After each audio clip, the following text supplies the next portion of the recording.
জিজ্ঞেস করে, উট তুমি আমাকে সালাম দিলা কারণ কি? উট বলে, ওগো নবী, আপনি শুধু মানুষের নবী না, আপনি আমারও নবী। উট বলে, ওগো আল্লাহর নবী, আমার মনে অনেক দুঃখ, আমার মনে অনেক কষ্ট, আপনার কাছে কিছু দুঃখের কথা বলতে চাই। কি বলতেছে উট? কে বলতেছে? উট বলতেছে, ওগো নবী, আমার মনে অনেক দুঃখ, আমার মনে অনেক কষ্ট, আমি একটু আমার মনের দুঃখগুলো আপনাকে বলতে চাই। আল্লাহর নবী উটকে ডাক দিছে, তাল, আসো আমার কাছে।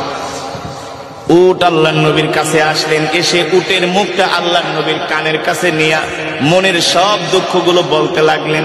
আর উটের চোখ দিয়া ঝর ঝর করে পানি পড়তেছে। উট বলে, ওগো আল্লাহর নবী, দেখেন আমার বয়স হয়ে গেছে, আমি আগের মতো বোঝা বাইতে পারি না, আগের মতো আমি বোঝা বহন করতে পারি না, এই কারণে আমার মালিক আমাকে ঠিক মতো খাওয়া দাওয়া দেয় না, আমাকে খাবারে কষ্ট দেয়। শুধু এটাই না, আমার মালিক আমাকে জবাই করার জন্য দেখেন একটা ছুরি নিয়ে আসছে, একটু পরে আমার মালিক আমাকে জবাই করে দিবে। আল্লাহু আকবার, জোরে বলেন আল্লাহু আকবার।